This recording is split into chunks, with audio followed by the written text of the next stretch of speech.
Ya hoy nos acompaña ya en esta cabina de Círculo de Poder un buen amigo del espacio, colaborador, pero que además hoy viene en su investidura de Ombudsperson del Estado, Israel Hernández Cruz. ¿Cómo estás? Como siempre, presidente de la Comisión de Derechos Humanos del Estado de Morelos. Gracias, Rolando. Muy buenas tardes, Héctor. Un saludo a tu equipo de trabajo y también a la audiencia que está esta tarde con nosotros aquí en Círculo de Poder.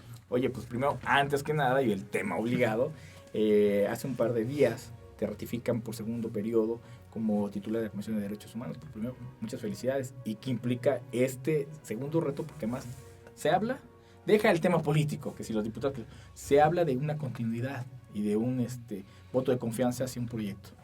Así es, lo dices con mucha claridad. Hace algunos días nos ratificaron en el cargo de presidente de la Comisión de Derechos Humanos del Estado de Morelos por un periodo de 3 años adicional al que inicialmente fuimos designados. Y bueno, el reto, el compromiso es el poder consolidar el trabajo autónomo que hacemos en la Comisión de Derechos Humanos para defender y hacer valer los derechos de las y los morelenses, algo que no nos resulta sencillo porque, bueno, como bien sabes, siempre el ir contracorriente, la dificultad estructural que pues ha prevalecido en la Comisión de Derechos Humanos, en alguna medida incide y no permite quizás ser tan ágiles, tan diligentes a la hora de dar respuesta a la ciudadanía. Cada vez más la gente acude y ve en la Comisión de Derechos Humanos como una opción, como un recurso para poder ser pues defendido frente al abuso, frente al ejercicio desmedido del poder, frente a la violación de algún derecho fundamental. Y bueno, a nosotros lo que nos ocupa es el poder lograr dar respuesta de manera inmediata. Y eso es muy, muy complicado, muy difícil si no existe una, digamos, un fortalecimiento de la institución, para lo cual se requiere claramente de un presupuesto que no sea deficiente ni dependiente del gobierno del Estado. Ya por ahí traemos alguna sentencia que hemos platicado aquí en este espacio, que bueno, está en vías de ser cumplida y cuando esto así suceda vamos a poder fortalecer a la comisión en este sentido. Vamos a seguir presentando iniciativas de ley al Congreso del Estado, apostándole a la política de prevención también en materia de derechos humanos, de violaciones a derechos humanos. Es importante tener esta perspectiva, ¿no?, de la prevención, no tanto tener una comisión que esté trabajando de manera reactiva, es decir, cuando se consumen violaciones a derechos humanos, si desde la propia comisión se pueden hacer las propuestas legislativas para evitar que este tipo de violaciones puedan tener lugar en la entidad.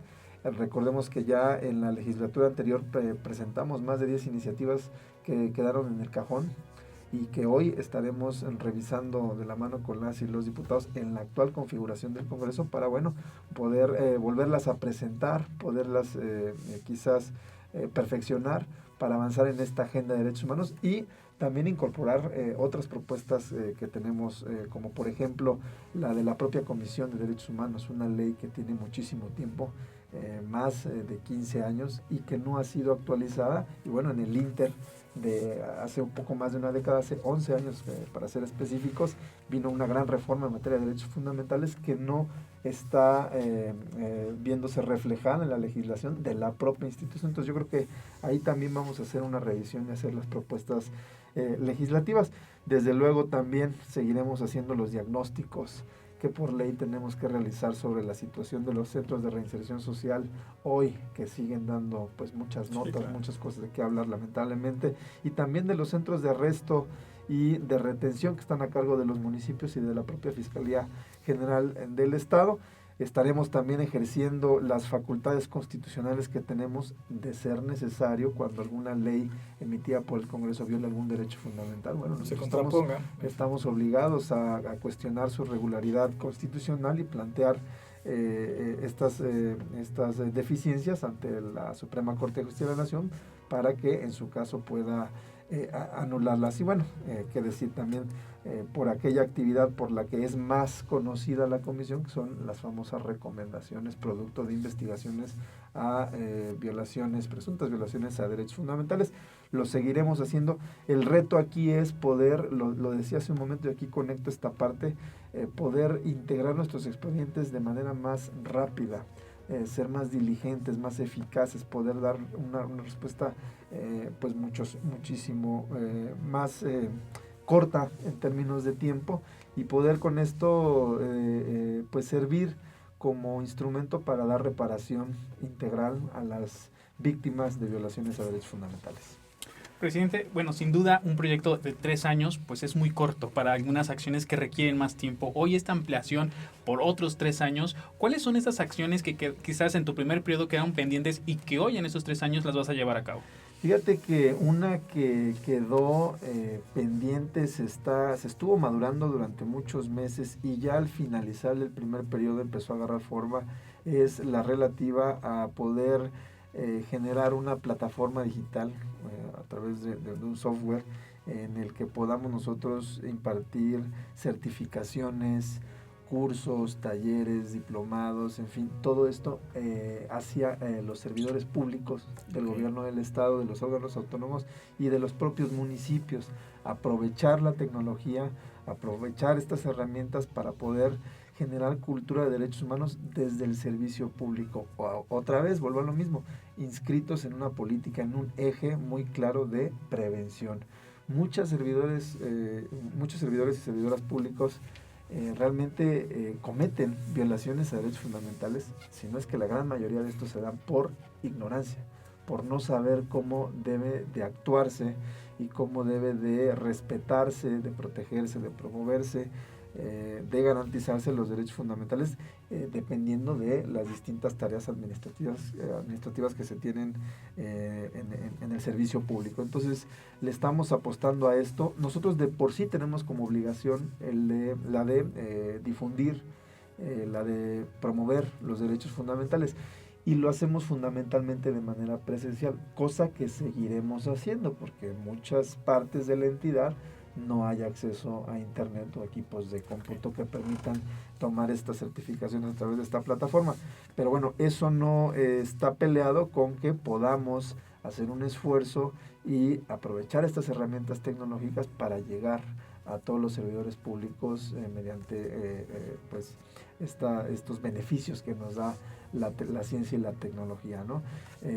Quiero compartirles a ustedes y también a la distinguida audiencia que este modelo, esto que estamos madurando, que estaremos por concretar en meses subsecuentes, ha tenido tal impacto, lo he comentado con algunas comisiones de derechos humanos del país, que es muy posible que seamos piloto para elevarlo inclusive a nivel nacional, con ya la colaboración, algo todavía pues, de muchísimo mayor impacto, con la Federación Mexicana de Organismos Protectores de Derechos Humanos, ¿no? Entonces, ese es un proyecto que quedó ahí, volviendo a tu pregunta, que no se pudo concretar y que estamos retomando para echarlo a andar en meses subsecuentes. Que además se vislumbra factibilidad, porque ya vas a tener 3 años para poderlo plasmar. Y precisamente en ese sentido de ideas quiero preguntarte, bueno, ya los magistrados y muchos entes de este estilo tienen por periodos, son transaccionales propiamente. Esto que da, pues te blinda en el sentido estricto que puedas generar un proyecto de trabajo que no esté vinculado al gobierno. No porque sea bueno o malo, sino son organismos autónomos que deben de tener autonomía y no deben de estar vinculados porque muchas veces incluso todas las recomendaciones pues vienen en torno al trabajo de estos entes. ¿Qué factibilidad crees que se deberá incluso a lo mejor modificar la ley? Porque hay unos que hemos platicado que hasta son vitalicios, que eso sí ya se me hace un exceso, pero a lo mejor un trabajo de transaccional sí sería bueno, 6, 7 años, para darle una estructura, darle una certeza al ombudsperson en el momento, y poder generar proyectos tangibles sin estar vinculados o señalados, o muchas veces de manera implícita pues los correlacionas con temas gubernamentales. Sí, en efecto, mira, realmente yo coincido con que es sano que los nombramientos de los distintos titulares de órganos políticos o de alta representación social o política sean escalonados. Eso es muy sano, ¿no? Por lo que estás comentando, para que no estén anclados a una opción, un proyecto de gobierno, porque pues por algo son instituciones autónomas, ¿no? Eso me parece adecuado. En donde es pertinente una revisión, es pertinente hacer un análisis, una reflexión de cómo están los diseños de cada organismo, es en algo como lo que estás comentando, ¿no? Los periodos, por ejemplo, en el caso de la Comisión de Derechos Humanos, la Constitución señala que son 3 años la designación con la posibilidad de una ratificación por otros 3 más. Pero eso es multifactorial. Eso es el sí, tema. y además es solo una, vaya, así existe, así está positivamente, ¿no? En otras entidades de la República, yo te puedo decir que están entre 4 y 7 años con posibilidad a una ratificación. ¿Qué es mejor? ¿Qué no es mejor? Yo creo que cada estado tiene su propia realidad. En Morelos yo creo que sí es válido que reparemos en esto y sobre todo que se cumpla con una reforma constitucional que se dio en 2019 en materia de paridad. Porque aquí, si bien son cargos o instituciones cuyo titular es uno, o sea, no hay más como sucede en el Poder Judicial o con las y los diputados, lo cierto es que se puede cumplir con ese mandato constitucional de manera vertical, es decir, un hombre, una mujer, ¿no? Entonces, en eso son de las cosas que, insisto, se tienen que revisar, se tienen que implementar, se tienen que cumplir para seguir avanzando con diseños constitucionales que favorezcan a la vida democrática y sobre todo, lo más importante, que den resultados. La gente lo que espera son resultados. Y yo hoy sí puedo decir que a 3 años al frente de la institución hemos dado los resultados que jamás había dado la Comisión de Derechos Humanos. Presidente, hacías mención acerca de los municipios. ¿Has tenido ya este encuentro? Porque sin duda los municipios donde posiblemente es donde más se violan los derechos humanos, porque además tienen el contacto directo con la ciudadanía, o sea, son los entes más cercanos a ellos. Entonces, ¿cómo vislumbras en esos años ese trabajo? ¿Cómo te vas a acercar? La Comisión de Derechos Humanos, ¿cómo se va a acercar a los municipios para poder hacer esa sinergia? Mira, ya lo hemos venido realizando, hemos estado pidiéndole a los municipios que establezcan áreas de derechos humanos y específicamente también áreas que atiendan a los grupos de la diversidad sexual. Es algo que hemos solicitado. Ha habido muy buena respuesta. Muchos municipios se han acercado, me estoy refiriendo a los que asumieron funciones este año. Es algo, la verdad es que nos tiene contento porque nos permite establecer pues una base, una condición, un escenario propicio para poder trabajar con los municipios. Lo que sí es una realidad es que, fíjate, curioso, con independencia de que en efecto la autoridad municipal es la más inmediata a la ciudadanía, a la gente, las instituciones que más violan derechos fundamentales, o al menos las que más son señaladas y que llegan al conocimiento de la comisión, son servicios de salud, que son estatales, ¿no? Lo que tiene que ver con seguridad pública, en donde sí es municipal, pero también estatal, la Fiscalía General del Estado, en todo lo que tiene que ver con la investigación de los delitos, todo lo que sucede en las fiscalías, en materia educativa también.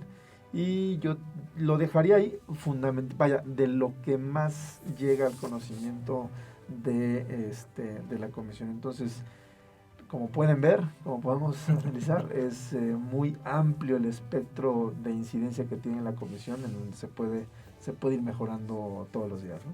Oye, por último, no quiero dejarte de preguntar, a final de cuentas, tu ratificación fue sorpresiva para propios y extraños, realmente. Ya lo que platicábamos fuera del aire en su momento. Digo, para beneficio de muchos, para otros, a lo mejor para otros no tanto, pero bueno, la continuidad del trabajo creo que se reconoce y es algo que incluso en este mes lo hemos planteado. Si hay proyectos de trabajo hay que darles continuidad. Pero el hecho, tu ratificación viene de la mano de una buena lectura, por decirlo de alguna manera, de parte del Congreso, que a final de cuentas parece que empieza a generar los acuerdos para empezar a transitar, tema que es toral para el Estado, que ya una legislatura prácticamente después de 4 o 5 años que empieza a caminar. Precisamente en ese sentido, ya van a empezar a caminar en el Congreso, aparentemente, y tú traes el tema del presupuesto, por ejemplo, y hay sentencias en las cuales te deben de ajustar a una realidad tu presupuesto. Estás trabajando con el presupuesto de 2019, si no mal recuerdo, por ahí. Sí, que no ha aumentado en una década. Exacto, no, que además, o sea, salvo aparte de ese lastre, no ha habido manera de poder ajustarlo. Entonces, en ese sentido, pues, nos damos cuenta que ya tienes vínculos y que tienes una relación con los diputados. Y obviamente a la brevedad pues hay que empezar a empujar eso porque no sabes cuán frágil puede ser la armonía en este momento en el Congreso. Tu prioridad, ¿cómo vas con los diputados? ¿Qué te dicen? Y vas a empujar, me imagino, que a la severidad el asunto para poderlo transitar ya, ¿no? Sí, desde luego, yo creo que hemos encontrado en los 20 diputados que integran la actual legislatura un compromiso con los derechos fundamentales, y es que quien no esté por los derechos humanos, quien esté en contra, quien les dé la espalda, pues realmente no está pues tomándose en serio la principal función del servicio público, que es el bienestar de las personas, ¿no? Entonces la realidad es que yo sí he notado que hay un buen ánimo. Hoy se da la ratificación, se dan otros acuerdos al interior del Congreso del Estado para su buen funcionamiento, y bueno, creo que así como lo que se ha venido avanzando en últimas fechas, estoy seguro que se avanzará en otros temas importantes, como lo son otros nombramientos, Claro, igual o más importantes que el de la Comisión de Derechos Humanos. Sí, ahí hay magistrados, ahí está la titular de la del Instituto de la Mujer, entre otras tantas cosas. Desgraciadamente vemos muy endeble esta paz, pues acuerdos que están, y ojalá y de tiempo para transitar por lo menos la agenda legislativa. Paula Cruz se comprometió que con voluntad política van a sacar todos los temas en este mes, y no ha caminado más que el tema, no ha caminado nada. Entonces estamos expectantes, pero sí necesitamos que se vaya dando forma. Presidente de la Comisión de Ombudsperson, presidente de la Comisión de Derechos Humanos, Estado Morelos, Israel Hernández Cruz, como siempre te agradezco que hayas venido. Muchas felicidades, y la verdad es que te pido, eres colaborador periódico del espacio, pues para que te vengas a platicar de todos los proyectos que ya vas a empezar a concretar. Este tema de la digitalización, que es fundamental. El COVID, ¿no? La pandemia nos vino a traer una nueva, no normalidad, una nueva realidad, y también debemos prever. Entonces, todos estos detalles que a final de cuentas se reflejan en beneficios para la sociedad, como siempre. Al contrario, muchas gracias. Hoy nos toca honrar y dar respuesta, corresponder a la confianza que sigue depositando el Congreso en un servidor y en el equipo de trabajo que conforma la comisión. Es lo que estaremos haciendo, estaremos dando cuenta de ello de cara a la sociedad. Muy agradecido por la oportunidad de este espacio. Un saludo a toda distinguida audiencia, y bueno, nos vemos a la próxima dentro de algunos días.